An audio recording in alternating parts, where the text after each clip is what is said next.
Hey, let's hop right into it. No time to waste. Charlie Kirk, SHREDS teacher, excuse for government waste in school. All right, whatever. Let's see. All right, Charlie. So I ran for state All right, Charlie. because our government doesn't work well. There's a lot of waste. There's a lot of bloat. And yet the things that you're advocating about... I'm going to stop him right here for a second. Our government runs just fine. It doesn't run fully good, but it runs fine. Like, we one of the biggest superpowers in the world.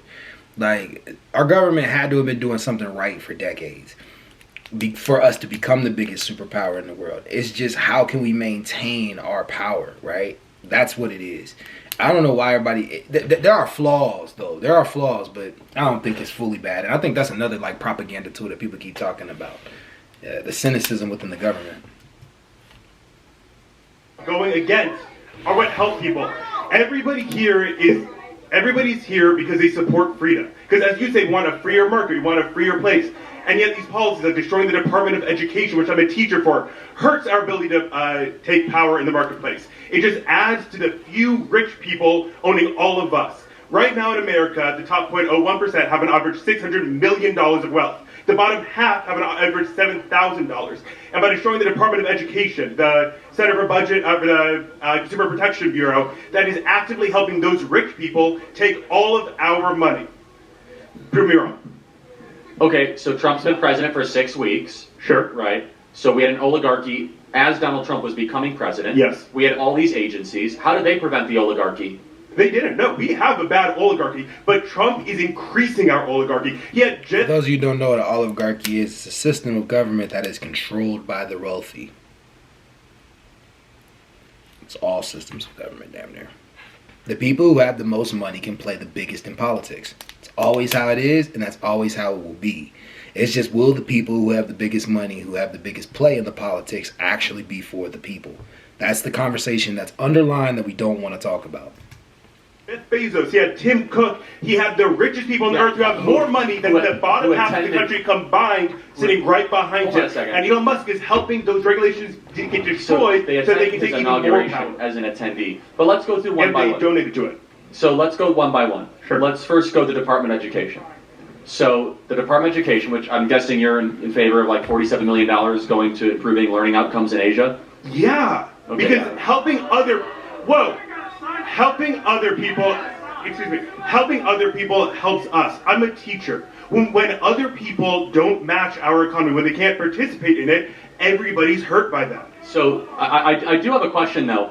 We're not even helping ourselves. Why should we help other countries? So you're right. We should help You're right. We should help ourselves more. And that means funding the Department of Education. But I don't think this dude understands how much of a deflection Charlie kind of just really made for a second there. We don't help ourselves. I want him to go. I want to see if he goes deeper. Like, because I don't think he just realized where the deflection is about to go.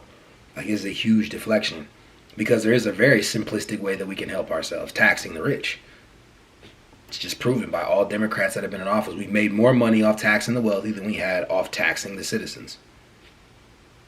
No, I'm sorry. We've made more money off taxing the wealthier than off of just deregulating businesses and allowing them to thrive any way they want to thrive.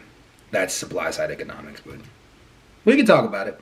Let me finish. Yeah. How does one help oneself? Have educational outcomes gotten better or worse since the creation of the Department of Education? The bloated Department of Education, you are right. You're spending way too much money on administration. That money needs to be going to funding school meals. That needs to be reducing class sizes. Sound like a Doge advocate, man. No, because Doge is not doing that. By destroying the Department of Education, they're not funding Title I classrooms. If we funded Title I classrooms with the money that we promised, every single classroom would get a paraprofessional, which would help my students immensely. So they are failing, and as you were saying before, that Florida's the most equitable state, it's not. The richest students get $2,000 more to their schools every year than the fourth quartile students. So I am curious, though, that the Department of Education, we've seen standards go down.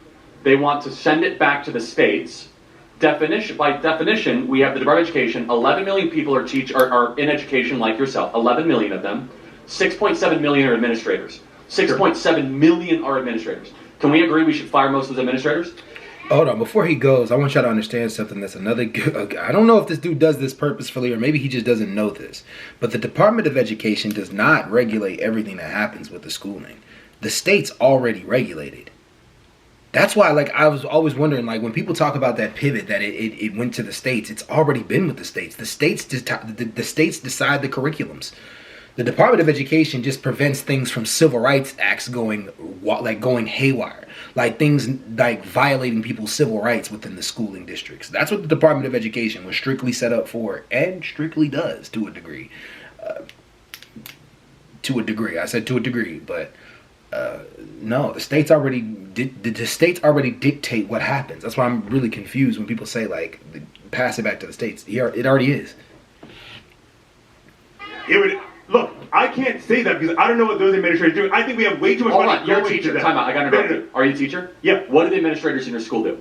They help us out a lot. I mean, do you think I could manage my classroom? Absolutely. You are wrong. No, I could not manage my classroom unless I had an administration helping me out. You need 5 administrators or 1 teacher. That's the ratio. That's bad. You're right. That's bad. Okay, but that's the correct ratio. So 5 to 1. But secondly, let me ask you. This is a very important point. Reduced, but destroying the Department of Education is not the answer. Because then you hurt the American economy by not allowing people to build up. Charlie Kirk is supposed to be a fucking businessman, right? I'm not. They believe in running the fucking country like a business. They believe in running the military like a fucking business. They believe in running everything like a fucking business except education. Education has to have an administrative program to be able to regulate what's going on. That's what an administrative program does. Now he's saying on the Department of Education side, there shouldn't be an administrative program regulating how things are happening within the fucking education system. Come on, man. This dude, like, he makes a lot of bad faith arguments, man. He does, man. I just think, I don't know. People have stepped up and debated him and destroyed him before, though. But y'all little dick writers in the comments won't agree with that. But he has. Hold on, time out. We already have the evidence. From the advent of Department of Education, we are now 26 in education. We were top 5 when it started. We're the lowest in reading, math, arithmetic in the Western world. Department of Education has made our standard substandard, and we spend $250 billion a year on the Department of Education, and get our kids we can't find a single kid that can read at grade level in a Baltimore public school, or that can do math in a Chicago public school. Yet we keep on spending billions of dollars on it. So maybe the solution is crush the current system, send the money back to the states, empower families and parents, moms and dads, spend the money as they see fit, more choice, more competition, and make it localized, not federalized. So $3 billion. But wait a minute. See, this is why I have so many arguments with this. But they're firing people, so like they don't have jobs. And you're expecting them to be able to fund this with what money? You guys want to take away more handouts. So like, what are they going to do? How are they going to get the money? Like, you're firing people left and right.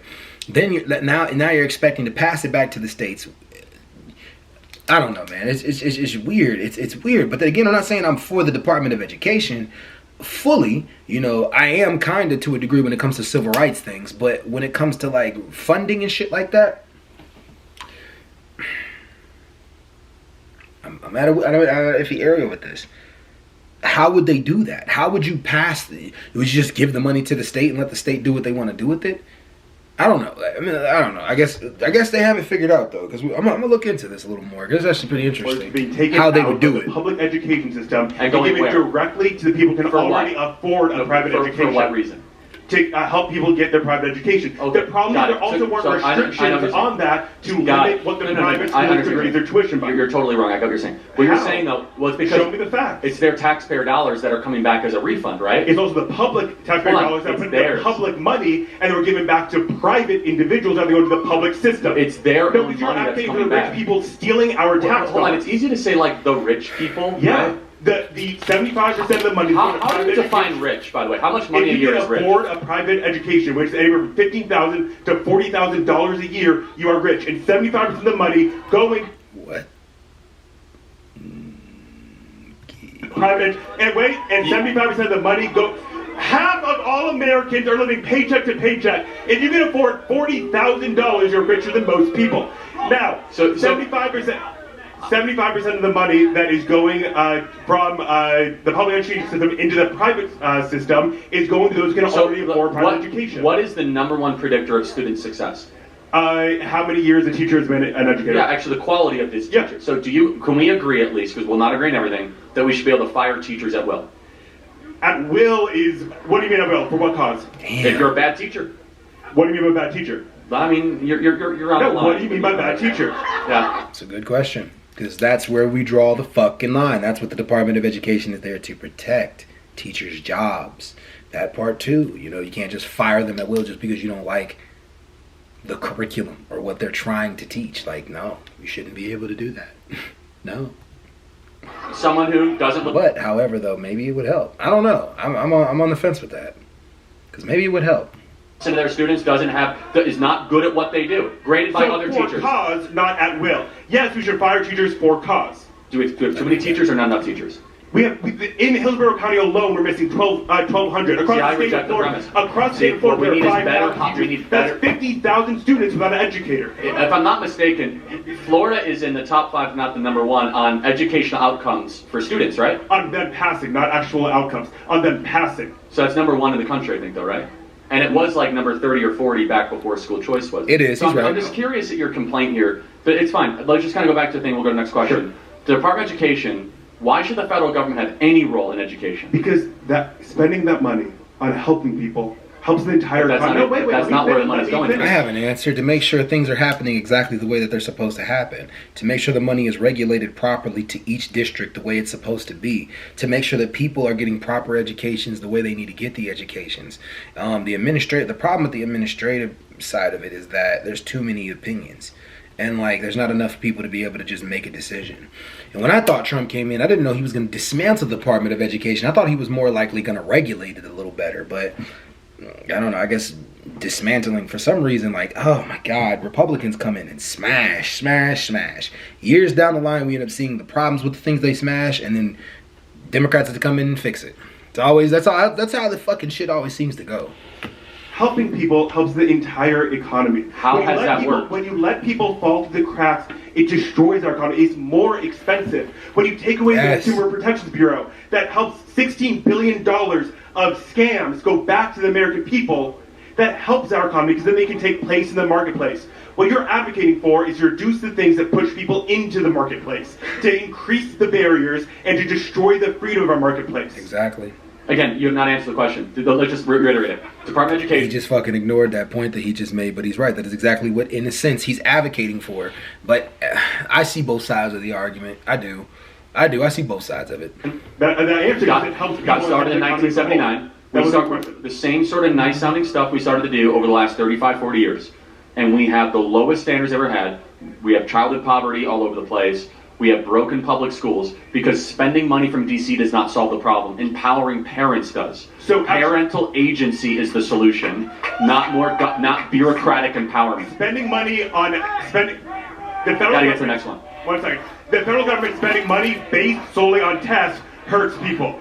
Because then we don't get the money going to critical thinking, which your misinformation machine succeeds on. Because when people can't critically think, they accept your assertions as reality. So, last question. Hold on. So, you would say I'm a misinformation machine. That's fine. Absolutely. Yeah, fine. You're a teacher. Yes. What is a woman? What is a woman? Oh, buddy. All right. So, we define gender as a set of preferences that you have.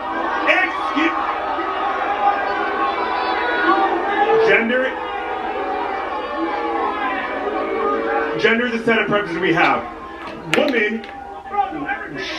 Woman is a social construct that we've agreed upon. Typically, we imagine womanhood as makeup or whatever. You're around a bunch of MAGA idiots. That I'm gonna leave at this point because he's around a bunch of MAGA idiots who's never gonna get what he's trying to say with that. But again, like that, Charlie Kirk is a information. He spins a lot of information. Listen to his point. His point was we empower the parents.